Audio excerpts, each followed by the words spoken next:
Staying with developments in politics, the top four political parties all held media briefings this past week, where various issues were put under the spotlight, including the state of the Government of National Unity. The ANC Gauteng chairperson was called to Letuli House to explain some of his remarks on the GNU in public, while the DA leader, John Steenhuisen, says his party will no longer support the bailout of state-owned enterprises. The MK party has meanwhile threatened to take the Phala matter further in a way of private prosecution, while the EFF gears up for its elective conference. We are joined now by political analyst Professor Ntsikelelo Breakfast and Unisa's Professor Dirk Kotze. Good to have you, gentlemen, and thank you very much for your time. As we are coming off the election of the mayor in Tshwane, I think that is a culmination, others are looking at it, of a provincial ANC that is clear to the national ANC that you were wrong in going into a government of national unity. You were actually supposed to go at it on your own. And this, of course, led to some of these alleged utterances that the Premier of Gauteng would have made publicly around the GNU. Just listen to what would have come out from the press briefing of the ANC on that, and then I want you to venture your analysis on that. We're not reining in on Panyaza. When it is said that the chairperson of your biggest province, he is quoted in the newspapers as a messiah and a great revolutionary who is fighting an ANC stance on government of national unity, supported by utterances, snippets, quoted, and all of that. You don't run an organization through snippets and analysis and second guessing of people. You engage with leaders.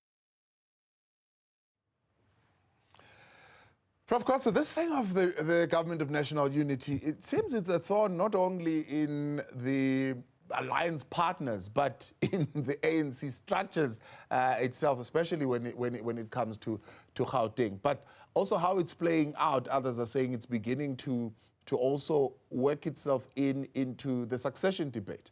What's your analysis? Yes, I think you are correct. Well, first of all, good evening.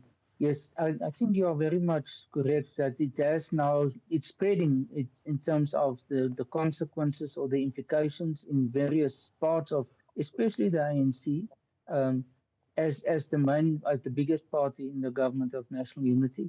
And then because the ANC is such a widespreading organization with its alliances, like the Communist Party in Kusatu, the fact that it's has now been very much involved at the metro level in Gauteng, and the provincial situation in Gauteng, which in my view is still unresolved to a large extent because it's a minority government. So I think these are aspects that now, and the fact that it's constant, the fact that it was now 100 days, a little bit more now already, but 100 days of the Government of National Unity created the opportunity for a reassessment or an assessment of where does the government stands, where in terms of cooperation, what is in a sense the health of the cooperation between the 10 parties, and what are the issues that have emerged over time, and what is sort of the record that we can say where of their performance to some extent, although I believe 100 days is still too short in order to come really to any form of conclusion. Dr. Breakfast, in ANC politics, I mean, what does this mean? That Gauteng has, one, got its way when it comes to the formation of the provincial government. Now they've got their way when it comes to the formation of the government in Tshwane, much to, of course, the opposite direction to what National is doing. So how does that play out for this current administration, but also heading into conference, and what does that tell us about where forces are beginning to shift towards? I think in the bigger scheme of things, what we see within the ANC at the moment is a tension or a conflict that is broken out between two factions. The other one is, led by President Ramaphosa Mbalula, defending this conception of the GNU. The other one is led by people like Soli Mapaile and the Premier of Gauteng, which is vehemently opposed to this conception of a GNU. They think that it's a sellout project. Even this afternoon, we had the remarks by the Communist Party that they're critical of the GNU and that the ANC should not single out Soli Mapaile as a problematic person, that he speaks on behalf of the Communist Party. But I think at play, what we see is the succession debate, because, you know, I think some within the ANC, they see the SG as trying to position himself as a person maybe who might take over after Ramaphosa by defending the GNU. But on the other hand, I think others also see a person like the Premier of Gauteng as someone who stands for the core values of the ANC. The Communist Party is concerned about the NDR, that the current political arrangement is deviating from the two-stage theory, that the working class does not stand to benefit out of this arrangement, that it will benefit the business class. Does that then have direct implications for the current president, President Cyril Ramaphosa, right now? Yes, it does, because I can bet my bottom dollar come next year that NGC is going to be a geopolitical battleground. There will be a lot of debates there, and one of them will be around this conception of a GNU. I'm not sure if the branches of the ANC gave a buy-in to this GNU, or it was a conception that was forced down to the throats of the members of the ANC, and they were expected to abide by the order from HQ in the name of democratic centralism. No wonder others have broken ranks in terms of speaking against it. So next year, I think there will be a lot of questions that will arise out of this arrangement, because some, they see it as a deviation from the core values of the ANC, that how can a party like the ANC that is described as a disciplined force of the left works with a party like the DA. Prof. Kotze, do you see this possibility of disbanding either the KZN ANC or the Gauteng ANC because of their performance during the 2024 election as a threat that has any weight, or is it something that's just being used as a scarecrow? Yes, as far as I understand, there was a consideration of it, and apparently the National Working Committee did discuss it. But that the position as it stands at the moment, so far as I understand it, is that they don't consider to dissolve these two provincial structures, the two executives of KwaZulu-Natal and Gauteng. I think what we are dealing with, and this is a bit part of the broader picture, is, and that affects, for example, the Gauteng provincial government, the Tshwane government, and others, is that I think there is still, the ANC is still very much struggling with the concept that they don't have a majority of 50% plus one anymore. In some places, they actually haven't yet internalized it. And I think someone like Panyaza Lesufi, as the leader of the ANC in Gauteng, is very much in that position. The way in which he constituted the provincial government is clearly in denial that the ANC only received 34%. The fact that they don't have the clear majority in Tshwane also. So I think that's part of the complication that does exist. And many of the ANC supporters, I would say, are also still struggling to work out what does it mean that the ANC doesn't have an absolute majority anymore, and that they are forced to. It's not by choice. They are forced to work with other parties. I think that the big issue is which of these parties, obviously. Is it the MK and the EFF, or is it the DA and parties aligned with them? That in a sense is part of the issue, but the fact that the fact of the matter is is that the ANC cannot govern on its own anymore, and it tries to do it, for example, in Gauteng to a large extent. And that creates the complications. And what is on top of that is that, for example, Gauteng and KwaZulu-Natal are the two provinces where the ANC did the worst. And that's at the same time the two biggest provinces of the ANC. So people coming from those provinces, like, for example, the current Deputy President Paul Mashatile and the Premier Panyaza Lesufis, their constituency, their base has shrunk dramatically. They cannot go to the ANC National Conference or the National General Council or so to say, well, we are still the core of the ANC, because strictly speaking, they aren't anymore. And I think these are the issues that they are struggling with in order to present themselves politically still as the big players in the ANC, but in reality, they've lost because of this election a major component of that leverage that they always had in the ANC. Coming into this GNU, we always knew that there are particular things that the DA holds dear in terms of policy, in terms of what their views are, for example, on the economic policy and austerity measures. And we always knew that these were issues that were going to be the making of a crack in this GNU. John Steenhuisen had this to say this past week. So for specific things the DA will not agree to under any circumstances. Firstly, further bailouts for state-owned enterprises. South Africa has spent over 350 billion rand in bailouts for SOEs over the past 10 years. And this is one of the reasons why we are in such a very difficult fiscal crisis. Dr. Breakfast, of course, we are heading towards the medium-term budget vote, and suppose the DA gearing itself. In fact, if I'm not mistaken, John Steenhuisen did mention in one of the briefings that they already have written their proposals to Treasury as to how the spending should particularly go. And I suppose that is the tone that is indicating towards that and coming on the question of bailouts. Is this one of those things? I mean, they've got their own person there at Treasury as a deputy, but that is going to be the undoing, maybe, including the Bella Act, the NHI, of this relationship.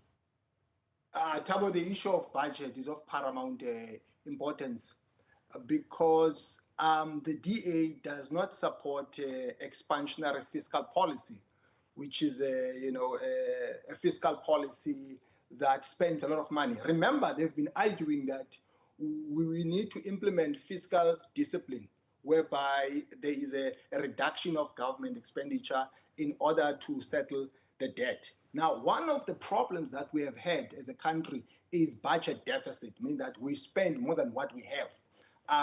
But on the other hand, the ANC believes in an expansionary fiscal policy, and they've got a particular rationale for that, which is social security, because we've got the poor amongst us, and so on. So it's going to be interesting how the two political parties in the main, I know there are other political parties in the mix, are going to strike this balance in terms of a fiscal policy which fits into our macroeconomic policy. I mean, you heard the leader of the DA saying that they don't support bailouts. But the question is, under the current circumstances, is it possible to pursue fiscal discipline? Because you have a bloated cabinet, and the DA is part of that. So how is it going to distance itself from, expansionary fiscal? I mean, it goes without saying, I bet my bottom dollar, come hell or high water, the budget will be, expansionary. It won't be fiscal discipline. How do you advocate for fiscal discipline when you have a number of departments? And unfortunately, the damage is done. The DA is also part of this problem. So 100 days into the government of national unity, Boza saying 230 million rand is what this GNU is costing the South African fiscus. The GNU cabinet is too expensive and is a broken promise from the campaign manifestos of the ANC and the DA, who promised South Africa that they would reduce the size of cabinet. Prof. Kotze, do you see them then winning the debate on pursuing an austerity type economic policy? Yeah, you've asked me now several questions within one. I think, first of all, with respect to the budget, the current budget, the one of 2024-2025, is already a budget that has reduced all the other State Department's budgets. So it's not as if it's something in the pipeline, it's already being implemented. The current medium-term expenditure budget for the 3 years, of which this is the first year, exactly the same. So and that comes from the ANC. This is not, this was done before the election already. So the point about the fiscal situation, the ANC has, as government, as the previous government, has decided on this type of approach. It's not something that's new, that's in the pipeline, that's been championed by the DA. When it comes to the SOEs, it's a very specific component of the budget. And that affects institutions like Eskom, like the SAA, maybe Transnet, and some others. To what extent there will be additional grants that will be paid to them, especially for example, for the debt of Eskom. Now, I think this is where the DA is saying, well, we won't support that as new items on the budget. And I think they will have the support of the vast majority of South Africans in that respect. I think all South Africans almost have come to the point of saying it cannot be justified anymore. The only ones that will have a way into sort of justifying it will be those from the real left. That will be Communist Party, COSATU and others, to see the role of the state as the dominant approach that must be followed from a fiscal point of view. So I think from that point of view, I see the budget as less contentious than maybe Professor Breakfast, but it is certainly going to be something which will be negotiated amongst them. The point I think we have to take into account is most of the debates about budgets are actually done by the officials in the different departments, not by the ministers themselves or the deputy ministers. And it has happened, it has started some time back already for next year. So it is not in the first instance a political process. It's much more than a political process. Coming back now to the cabinet, I think that the problem with the argument of a big cabinet or small cabinet is not the cabinet, the ministries, because strictly speaking, in proportional terms, they don't cost so much of the total budget. Where the real money is in the number of departments. So you can reduce the number of ministers and say you have one minister with two portfolios, but those two portfolios are still two departments with each one a director general, deputy directors general, chief directors, and that whole structure. And how to change that is a massive process. It's a massive restructuring process, which you cannot do by one decision of how to compose the cabinet. So it's a much more comprehensive debate than simply looking at the number of ministers and deputy ministers. Dr. Breakfast, maybe you just want to come in there, but also move on a little bit from there to say, is this then going to be another point of tension between the ANC and the SACP? Because, I mean, they've already said, one, we were not even invited into a meeting so far to sit with our alliance partners to discuss the medium-term budget plan. Right, at this particular point. But our position is that we need a radical change in policy and a shift away from where we have been. Already they are in a toasty relationship around the GNU, and they said attacks on Solima Paila. Now, once again, this is almost going to cement those tensions. Yeah, first of all, I think my view is that if you have a particular model of development, for it to take off the ground, it has to be aligned to budget. So the issue of budget, in my view, is extremely important. Now, the ANC believes in a developmental state that, for instance, the state must take the lead in terms of promoting a development. On the other hand, the DA is arguing that there must be no bailout. So I think that will create a tension in my view. Coming to the issue of the alliance, my view is that what brings together the alliance partners is nothing else but the National Democratic Revolution, which is a two-stage theory that there's got to be a time whereby the revolution is led by the bourgeoisie class. I think that's the phase that we are in now, while the working class is being made ready to take over. So I think the Communist Party and other working class sections of the alliance are concerned about the second phase of the NDR, that under the current circumstances, it will not see the light of the day, because there might be a gravitation to business-friendly policies as opposed to working class friendly. But also, I mean, the big debate is, where does this discourse that is framed about the GNU comes from? Does it come from the rank and file of the ANC? Is it the discourse that was framed by the political elite of the ANC, and then now people are sort of like expected to, run with it?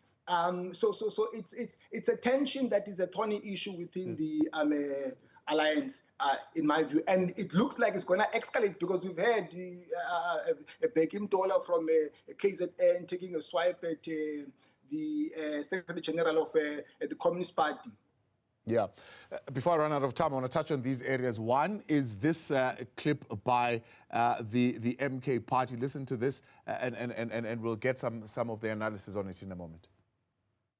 Bringing a private prosecution is part of exactly that.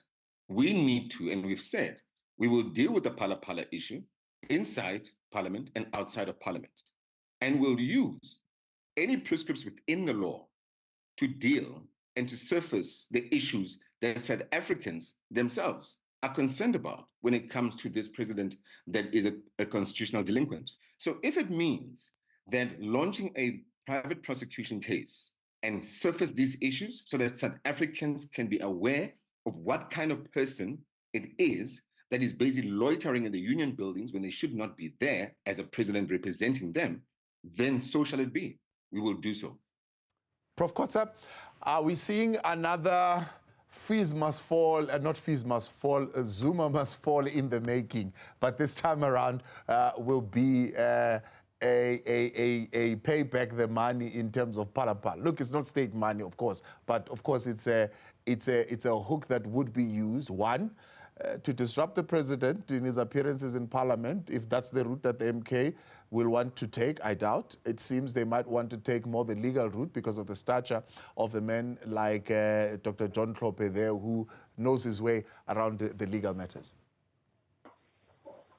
Yes, and I think they've already announced it to a large extent that they want to take this route of private prosecution. President Zuma did it already last year, but it was dismissed by the courts because they didn't have the certificate from the National Prosecuting Authority in order to be able to continue with this. I guess they will make sure that they have it this time. But I think what we are going to see is that public prosecutions so far from being done by political organizations or political parties have been not very successful at all. Well, I can't think of anyone that has been successful so far. So it's not a very easy approach to follow.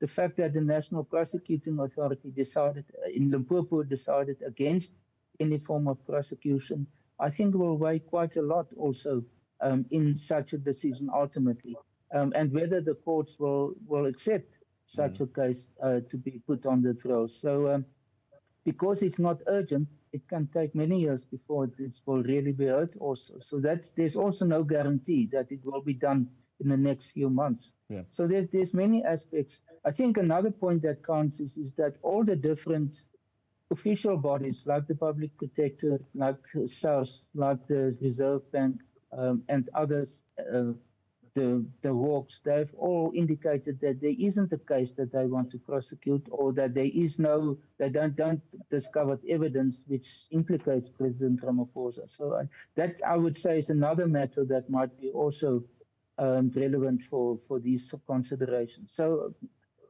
MK will have an uphill struggle in this respect. Yeah. Dr. Breakfast, is the NPA putting itself at crosshairs with the opposition parties and maybe therefore, bringing the question of its independence in this particular matter?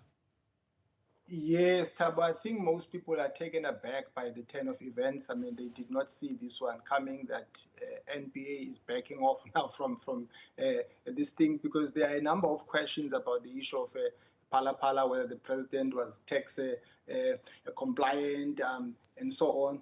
So for them now to say that they won't be pressing charges, it backs a number of questions, whether is this politically inspired. But I don't think that this issue will go away. Trust me, it will not go away. Even if the president sticks around a bit longer, let's say, hypothetically speaking, until his term of office is over. But after he has walking out of government, I think the charges might be brought back. I don't think it's something that he can grow legs and then walk.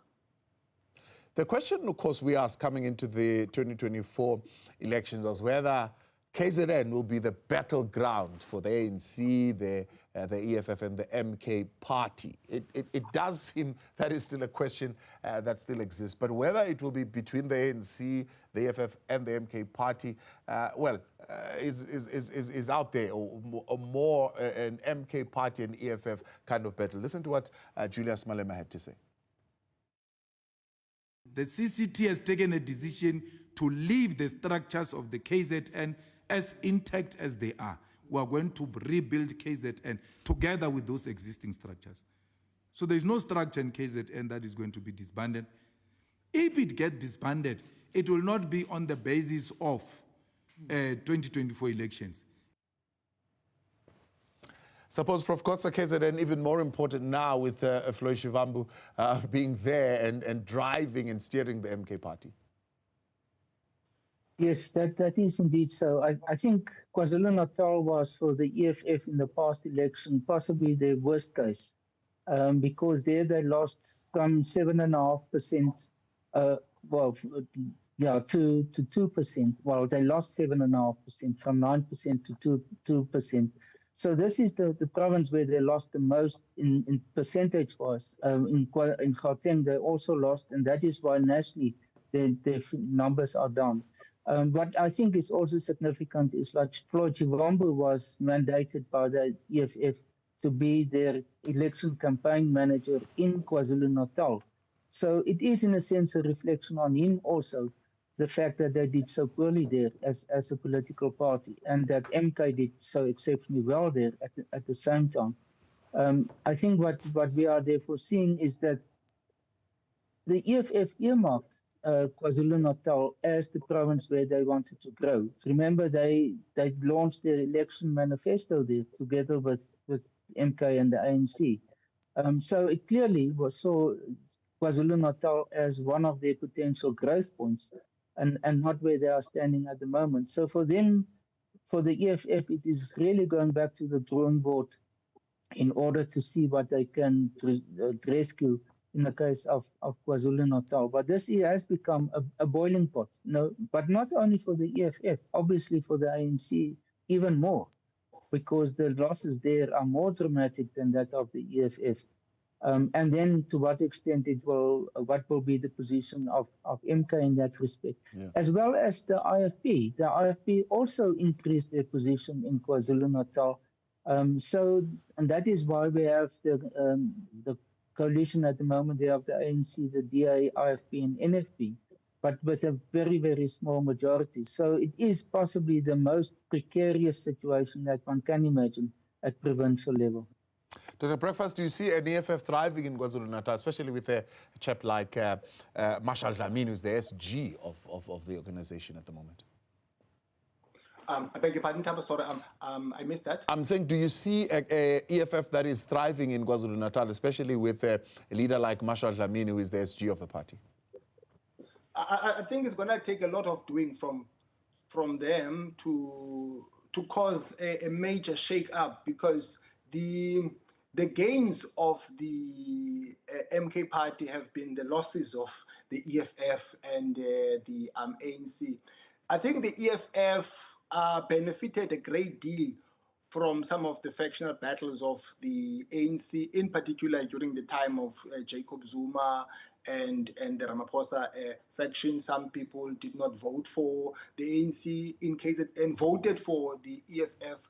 But then when Umkhonto weSizwe rose to prominence, the EFF was dealt with a blow in a big way. No wonder it lost 5 seats on a national scale. But also of late, I mean, I don't think that they've been doing very well, even in institutions of higher learning. They've been dealt with a blow, maybe because of the exodus of some leaders of the EFF. I mean, Floyd Shivambo and other leaders who are leaving the EFF bit by bit or one by one, going to MK. So they need to work very hard in terms of turning the tide.